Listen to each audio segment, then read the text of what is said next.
반갑습니다. 방금 소개받은 동아대학교 화학공학과 장성모 교수입니다. 오늘 제가 강의할 내용은 지난번 강의 금강경 가르침과 4차 산업혁명 시대 생존 전략에 이어서 생성형 AI, 챗 GPT 시대 금강경 가르침에 대해서 말씀드리고자 합니다. 제가 지난번 시간에 또 말씀드렸지만, 정형종 시인의 방문객이라고 하는 글귀를 보고, 많은 생각을 하게 됩니다. 사람이 온다는 건 실로 어마어마한 일이다.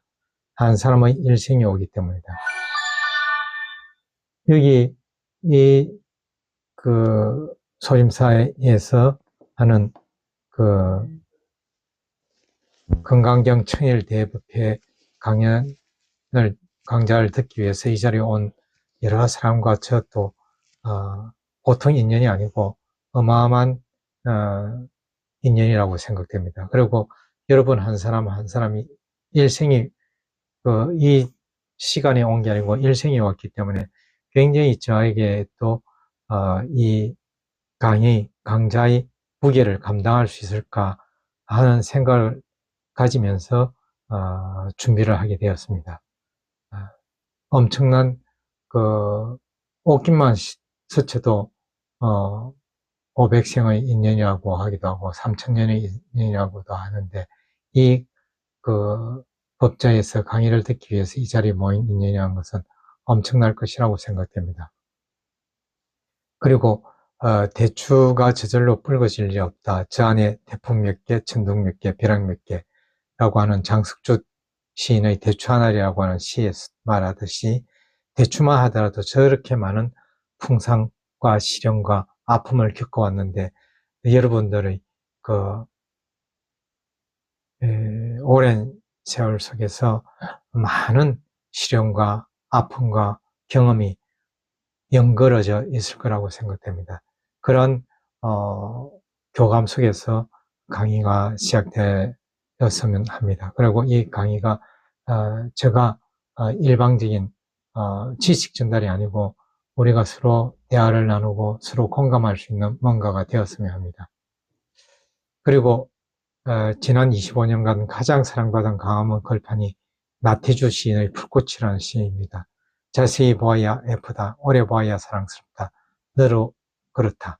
이와 같이 우리가 공부를 할 때도, 불교 공부를 할 때도 한 구절 한 구절, 한 글귀 한 단어 자세히 보고 오래 보고, 그렇게 하면 그 글귀가 사랑스럽기도 되고 예뻐 보이기도 하고, 이렇게 되었을 때 공부가 가까워진다고 생각됩니다.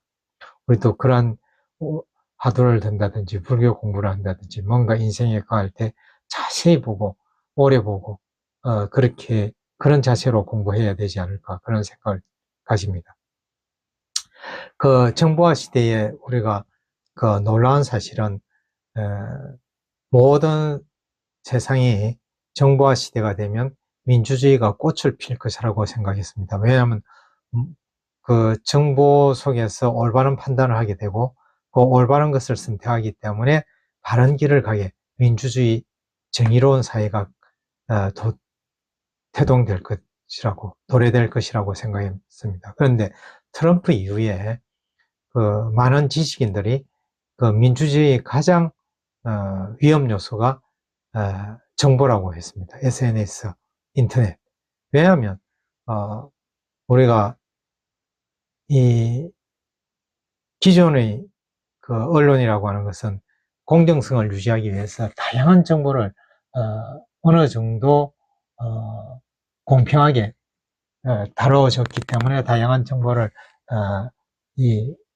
접하고 판단할 수 있는 기회가 됐는데, SNS나 이렇게 인터넷 시대가 되니까 우리가 듣고 싶은 것만 듣고 보고 싶은 것만 보게 돼 가지고 확정편향에 쏠리게 됩니다. 그래서 확정편향에 자기가 듣고 싶은 것만 듣고 보고 싶은 것만 보니까 가스라이팅 당하듯이 자기가 어떤 정보에 있어서 정보의 홍수 속에서 정보의 노예가 되고 그 정보에 사로잡히게 되고 자기 주체성을 상실하게 됩니다. 그래서 이 정보가 이 민주주의의 가장 위험한 요소가 되었다, 이렇게 이야기하고 있습니다. 이러한 정보화 시대에 우리는 살아남기 위해서 어떻게 해야 될 것인가. 이 도마뱀이 환경에 따라서 바뀌지 않으면 잡힌 맥히거든요. 그래서 변할 때는 환경에 따라서 변합니다. 주위 환경에. 그래서 우리는 어떻게 변할 것인가 할 때는 지피지기 백전백승과 같이 이 사회가 어떻게 변화하는가, 그 변화에 따라서 변화를 인식하고 변화를 알고, 그래서 주도적으로 우리가 변신해야 될 것입니다. 그러면 사회는 어떻게 변하고 있는가 하면, 그 정보화 시대, 4차 산업의 혁명 시대에 있어서 우리가 정보화 시대의 어떤 최종점인 오픈 AI 시대, 챗 GPT 시대에 도래한 것 같습니다. 채팅을 하듯이, 대화를 하듯이 그 기계와 대화를 하면서 정보를 주고받는 그런 시대가 온 것 같습니다. 그래서 일본에서도 AI 상담하는 로봇이 생겨서 성녀와 문담하는 것이 개발되가 화제가 된답니다. 이런 메신저 라인을 활용해 가지고 젊은 세대의 불교 유입이 계기가 된다 해가지고 기대를 하고 있다고 하는데, 우리가 이러한 것을 기대해야 되는 건지, 안 가면 우려해야 되는 건지 한번 깊게 고민하지 않을 수 없게 되었습니다. 왜냐하면 이러한 AI 시대에 있어서 소프트웨어 학과 교수님도 AI도 바른 함이 필요하다는 겁니다. 왜냐하면 AI가 습득한 것이 바른 정보가 아니고 불량된, 오염된 지식을 습득한 AI는 불량품이 되어서 왜곡된 정보를, 왜곡된 지식을 우리에게 주입시킬 수 있는 위험 요소가 굉장히 많은 겁니다. 그래서 바른 암이라는 바른 데이터, 올바른 데이터를 습득해야 되는데 어느 것이 올바른 데이터인가, 이런 것이 불명확합니다. 정보라고 하는 것은 그 인포메이션이라고 하는데 어떤 뇌에, 인에다가 뭔가를 형성하는 겁니다. 그래서 정보를 생성하는 사람은 정보를 습득하는 사람, 정보를 수용하는 사람한테 그 사람의 뇌에 자기가 얻어한 뭔가 프레임을 형성시키는 겁니다. 그 프레임에 따라서 확증 편향되듯이 자기가 크게 움직이게 만드는 그런 의도가 있다는 겁니다. 그래서 정보를 생성한 사람의 의도를 모르면 우리가 정보 생성자의 그 의도에 따라서 움직이게 되는 노예적인 정보인 홍수 속에 정보의 노예가 되는 그런 삶을, 자아를 상실하고 주체성을 상실한 삶을 살게 될 위험성이 다분히 내재하고 있는 겁니다.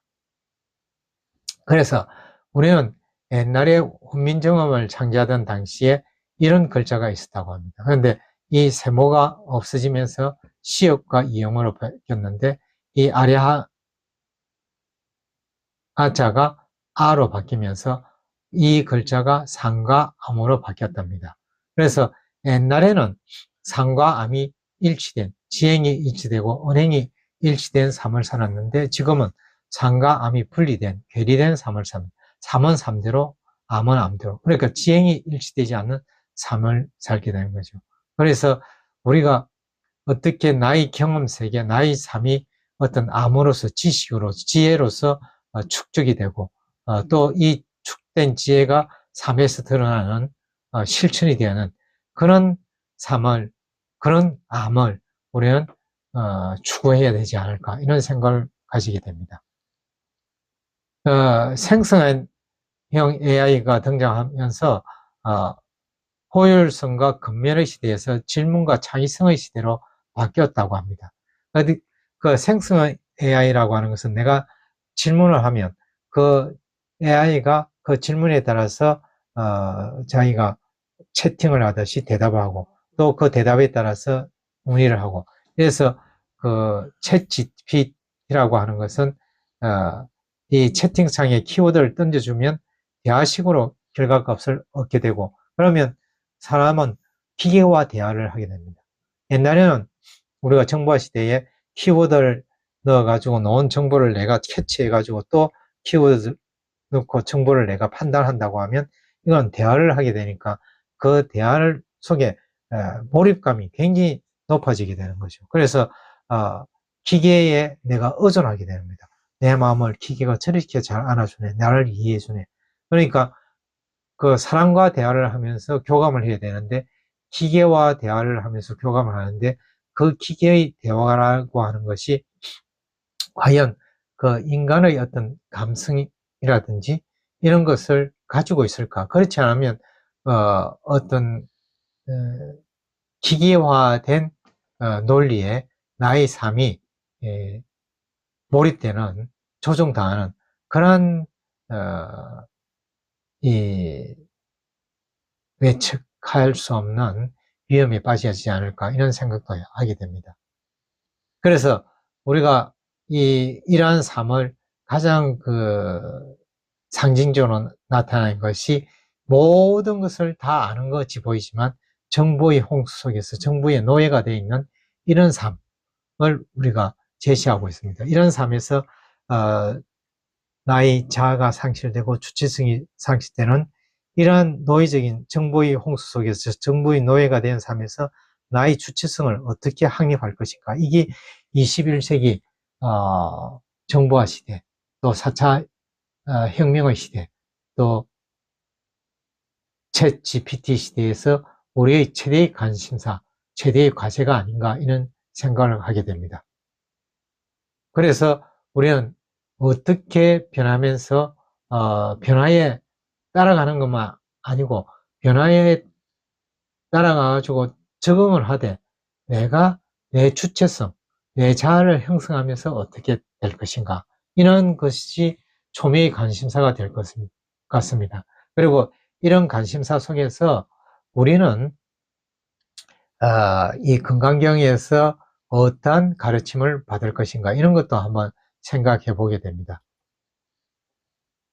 그래서 환경에 적용하는 다윈이 말했던 적자생존의 논리에서 이 적자생존이라고 하는 언어 유희를 잘 적는 자가 살아남는다고 이야기합니다. 그래서 변화하고 싶다면 반드시 적어야 한다고 이야기합니다. 그런데 잘 적는 것이 과연 능사이냐, 적어서 습득하는 것이 능사이냐, 이런 것도 이제 고민하게 되는 거죠.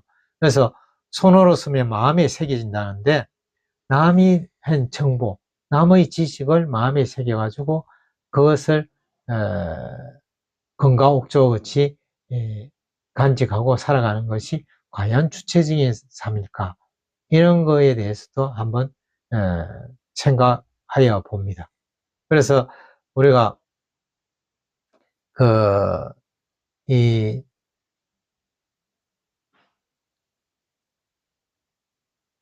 자세히 본다, 오래 보아야, 자세히 보아야 예쁘다, 오래 보아야 사랑스럽다고 하지만, 본다는 것이 모든 삶의 출발점이 됩니다. 그래서 삶이라고 하는 것은 어떤 것을 보면 보는 순간 내가 가지고 있던 모든 지식, 또 경험 세계, 전생의 인연, 그런 것으로 인해서 보고 나서 그것을 행동을 옮기고, 행동을 하게 되면 결과를 얻고, 또 새로운 결과를 얻으면 새로운 환경 속에서 보고 행동하고 얻고, 이걸 반복하게 됩니다. 그래서 모든 삶은 보는 거에서부터 견문각지가 넓어야 된다듯이, 견성성불 해야 된다든지, 관시험 보살하듯이, 관하선 하듯이, 지관전 하듯이, 관자재 보살하듯이, 보는 거에서부터 시작됩니다. 견물생심이라고 하듯이. 그러면 이 보는 것을 어떻게 봐야 되는 것인가? 상강사에 제가 강의하러 한번 가본 적이 있는데, 지관전이라고 있어요. 천태종에서는 지관이라고 하는 것을 굉장히 중요시합니다. 그러면 관을 멈춘다는 것이 무엇인가? 이 지관을 뛰어넘어 가지고 우리가 관시험, 소리를 듣는다는 거잖아요. 소리를 본다는 거예요. 소리를 듣는 게 아니고 본다는 거예요. 이제 이 반야신경에서 관세음보살이라고 하고 관자재보살이라고 하잖아요. 보는 것이 자재로운 것이 뭐냐? 보는 것이 자재로워져야 내가 이 보는 것에 이 함몰되지 않고, 보는 것에 얽매이지 않고, 보는 것에 자유로워지는 거예요. 보는 것에 자유로워지는 것이 무엇일까? 그러한 것이 우리가 이 정보의 홍수 속에서도 자기의 주체성을 간직할 수 있는 그런 것이 아닌가, 이런 생각을 하게 됩니다. 그러면 건강경에서는 이런 관자재하기 위한, 치관을 하기 위한 지침으로서 무엇을 가리키고 있는가, 이런 것을 생각하게 됩니다. 그래서 우리는 그 거인 어깨 위에 선 난쟁이는 거인보다 멀리 본다고 하는데, 우리는 비록 우리 스스로가 하나하나의 난쟁이일 수도 있고 멀리 볼 수 없지만, 다행스러운 것은 거인의 어깨 위에 서 있습니다. 우리는 많은 거인들을, 그 역사상 많은 거인들, 많은 성형 군자들도 있었고 조사들도 계셨고, 또 많은 스님들, 스승들, 그 부처님들, 그 많은 선지식들이 있었고, 그 사람들이 어깨 위에 서서 멀리 볼 수 있다는 겁니다. 그래서 우리는 이제 공부할 때 선의 삼요소에서 대신심이 가장 중요하잖아요. 대신심, 대의심, 대분심이라 하잖아요. 대라고 한 거는, 그냥 신심이란 것은 뭔가 신에게 의지해가지고 구원을 받고, 신에게 의지해가지고 복을 받고, 누구에게 의지해가지고 삶을 영위하고, 이런 것은 단순한 믿음이라고 한다고 하면, 대신심이라는 것은 내 자신을 믿는 거예요. 내 자신이 거인의 어깨 위에 서서 거인보다 더 멀리 볼 수 있다는, 나는 난쟁이라고 나를 낮추는 것이 아니고, 나는 어쨌든 중요한 경전을 보든 가르침을 듣든 해설서를 보든 강연을 듣든, 그 순간 그 거인의 어깨 위에 서기 때문에 그 거인보다 더 멀리 볼 수 있다는 자기 자신에 대한 믿음이 있어야 됩니다. 그래서 자기 자신에 대한 믿음을 가지고 있어야 그것이 공부의 출발이라고 생각됩니다. 그렇지만 멀리 보지만 우리는 어떻게 해야 되느냐? 좋은 디자인은 카피하고 위대한 디자인은 훔친다고 합니다. 카피하면 표절이라고 해서 우리가 범죄가 됩니다. 지금 김건희 여사의 논문 표절 시비가 아직까지 문제가 되고 있고, 장관 청문회라든지 국회의원 나왔을 때도 표절 문제가 상당히 심각하게 거론되고 있습니다. 그런데 이 좋은 디자인은 표절을 하지만 위대한 디자인은 훔친다는 거죠. 카피하는 거하고 훔치는 거하고 뭐가 틀리는 거냐는 거죠. 미숙한 시인들은 모방하고 성숙한 시인들은 훔친다. 좋은 작곡자들은 차용하지 않고 훔친다. 그럼 훔치지 않으면 그 일지선사의 어떤 이야기와 같이 손가락을 따라서 손가락을 들다가 손가락이 잘리는 그런 수모를 당하게 됩니다. 그래서 우리는 모방은 죽음이지만 훔치는 것은 위대한 거라는 거죠. 우리는 비록 거인의 어깨 위에선 난쟁이지만 거인의 그것을 모방하지 않고 카피하지 않고 거인의 정신세계를 훔치면 되는 겁니다. 그럼 위대해지는 겁니다. 그러면 우리가 이 앞에서 정보화 시대에서는 질문과 창의성이 중요하다거든요. 그래서 그 창의라고 하는 것을 서구에서는 크리에이티비티라고 하는 것은 모르는 것을 알아내기 위해서 이미 알고 있는 기존 지식을 재구성함으로써 성장하는 것을 의미했다고 하면, 동양에서 창의라고 하는 것은 창고 창자에다가 칼도자에다가 내가 가지고 있는 기존의 지식, 기존의 관념, 기존의 프레임, 기존의 파라다임을 잘라내고 마음의 소리를 듣는다는 거예요. 내면의 소리를 들으면서 내면의 소리를 관시험하는 거예요. 소리를 듣는 거예요. 보는 거예요. 보듯이 확연해지는 거예요. 그랬을 때 장애가 나온다는 거예요. 기존의 생각을 잘라내고 새로운, 그래서 고정관념을 탈피하고 새로운 발상을 전하는 거예요. 그래서 그 거인이 가지고 있는 생각, 그런 것을 받아들일 때 그것을 없앤 상태에서 새로운 나의 것이 나와야 되는 거예요.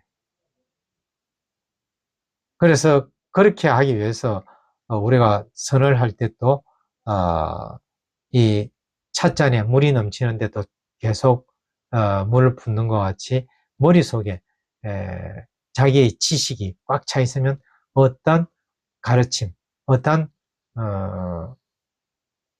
깨달음도 들어올 수가 없거든요. 그래서 우리가 빈배와 같이 모든 것을 비워서 공부하는 자세에서는 입찰문내, 그 일주문에 또 넣었잖아요. 입찰문내 막존지혜라고. 이 문에 들어올 때는 기존의 관념, 기존의 지식을 다 버리고 들어오는 거거든요. 그래서 그러면 우리는 경강경에 있어서 경강경은 이러한 관점에서 무엇을 가르치고 있고 무엇을 어떤 방향을 제시하고 어떠한 지침을 주고 있는가.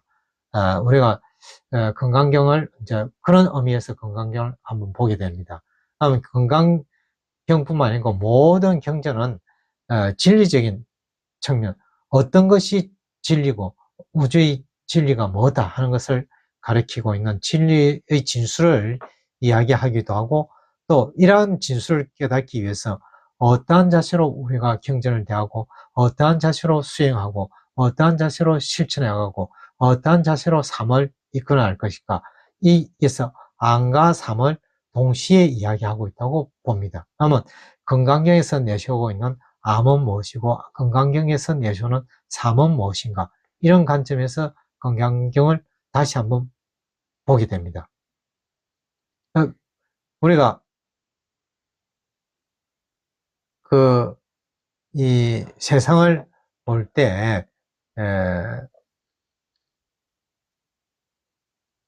이 농구공을 보면, 농구공이 이제 이렇게 그림자에 따라서 날아가는 것 같이 보이기도 하고, 탁탁 튀어가는 것 같이 보이기도 합니다. 그래서 농구공이 어떻게 보이는가는 그림자에 따라서 달라 보인다는 거예요. 이 그림자는 뭐냐면, 전생, 지금 오늘 이전은 전생이니까, 전생의 나이, 학습, 경험, 또 관념, 체험, 또 기억, 이런 것들이 그림자가 될 수 있어요. 또 이게 12, 13, 14로 읽히기도 하고 똑같은 글자가 ABC로 읽힙니다. 그래서 환경에 따라서 이것이 달리 보인다는 거죠. 그래서 우리의 어떤 볼 때 우리는 자기의 경험 세계, 관념, 체험, 업보, 이런 거에 따라서 또 환경에 따라서 인과 연에 따라서 달리 보인단 말이에요. 그것을 파라다임을 깨뜨리고 내가 새롭게 본질을 보려고 하면 어떻게 하냐면 가만히 참선을 하듯이 앉아가지고 기존의 고정관념을 깨뜨리고 마음의 내면의 소리를 들어야 됩니다. 그래, 여기에서 이제 건강경은 무엇을 이야기하고 있는가, 이런 것을 우리가 생각하게 되는 거죠.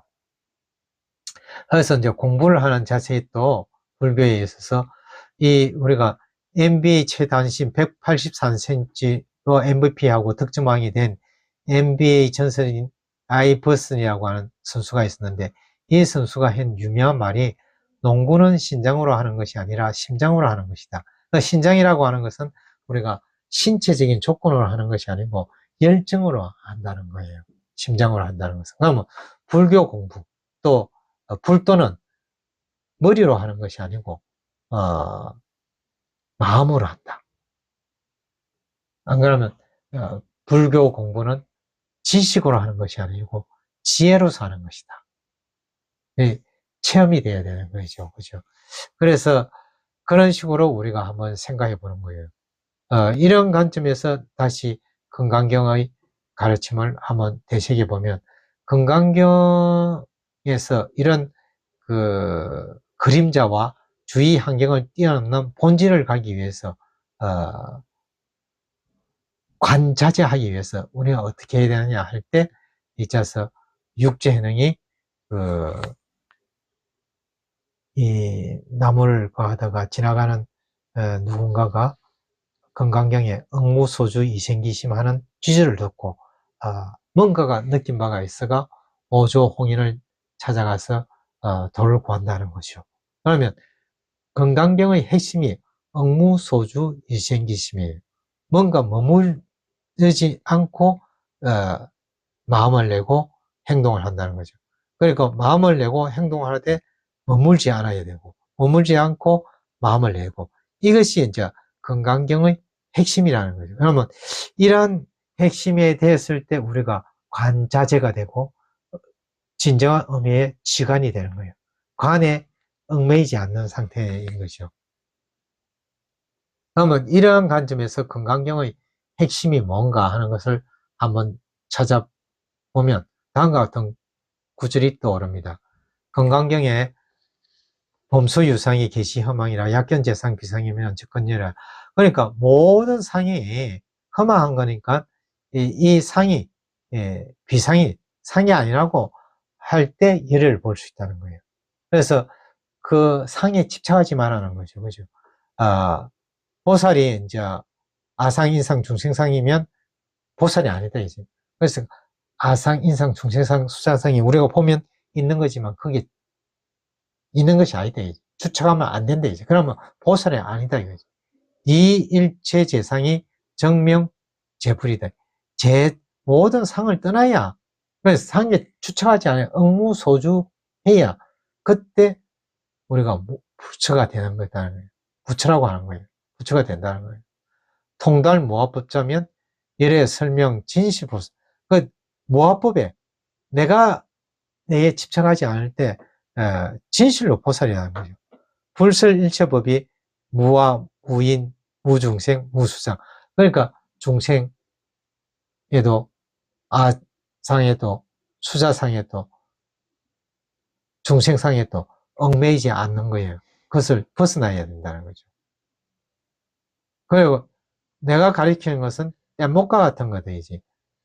뗏목도 다리를 강을 지나기 위해서 뗏목이 필요하지만 지나고 나면 뗏목이 필요 없듯이 법도 우리가 버려야 되는데 법 아닌 것에 이것도 추측하지 말라는 거죠. 약이 새끼나 음성이고와 시인행사도 불능견열애라. 그러니까 모습이라든지 음성이라든지 이런 거에 집착하게 되면 그것은 사도다 이거지. 그러니까 집착하지 마라. 과거신 불가등, 현재신 불가등, 미래신 불가등. 그러니까 이 끊임없이 바뀌는 것. 일각이 여삼추나 하고 눈 한 번 깜짝할 때 3년이 흘러간다는 거 아니에요. 그리고 내 마음 나도 모르는데 어느 것이 시시각각 변하는데 어느 것을 붙잡고 그 마음이라고 할 수 있나요? 마음이 이 헛개비와 같은데, 그죠? 그래서 이것도 집착하지 말라는 거예요. 이런 금강경의 핵심을 보면 이 핵심을 나타내는 것을 한 가지로 표현하면 응무소주 이생기심이에요. 그러면 응무소주 이생기심인데 이러한 구절에 있어서 금강경의 가르침을 다시 한 번 더 새겨보면 이런 진리적인 측면, 수행적인 측면 이런 것을 있는데 우리 불교도 마찬가지로 불교도 진리적인 측면이 있고 수행적인 측면이 있는데 그래서 불법의 근본은 동체평등이에요.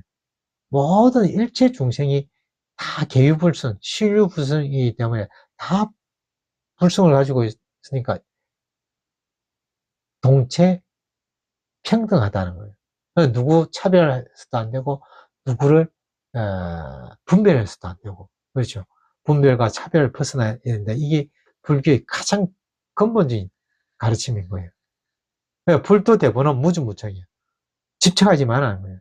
억무소주 이생기신과 같이 불교 학은 뭐 여러 가지 있지만 우리가 불교 학을 하게 너무 얽매여 가지고 장가있던 오지만 이 사람의 생명은 유한한데 지식은 무한하다는 거예요. 무한한 그 학문을 쫓아가면 위태롭다는 거예요. 우리는 위태로운 그 많은 잡다한 학을 따다가 것이 아니고 동체평등하다는 의식을 가지고 차별하지 않고 누구에게나 평등하게 대하고 또 집착하지 않고 이러한 삶을 산다고 하면 불도를 이룰 수 있지 않을까 이런 생각이 듭니다. 그러면 잠깐 쉬었다가 다음 시간에는 그 건강경 각 장에 있어서 핵심적인 요소를 한 번 더 훑어보기로 하겠습니다.